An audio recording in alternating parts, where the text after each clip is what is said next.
Pack میں بھی ہمارا 6000 سے 7000 میگا واٹ کا رہتا ہے، اس سے زیادہ ہمارا شارٹ فال نہیں ہوتا۔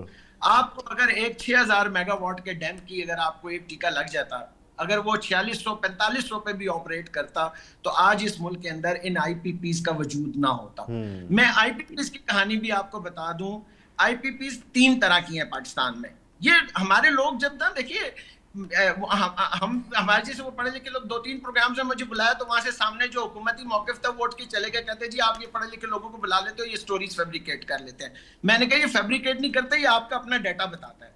3 طرح کے آئی پی پیز ہیں ہمارا ایک بہت بڑا حصہ آئی پی پیز کا وہ ہے جو کہ سی پیک کے ساتھ لگی ہوئی ہیں، پھر ہماری وہ ہے جو گورنمنٹ اونڈ آئی پی پیز ہیں، اور یہ جو ابھی 2000 بلین کا 2000 بلین کا جو ان کا تھا وہ اس میں سے 800 بلین جو تھے وہ دینے تھے چائنا کو، انہوں نے 700 انہوں نے اپنے پاس رکھنے تھے، وہ گورنمنٹ کی آئی پی پیز ہیں۔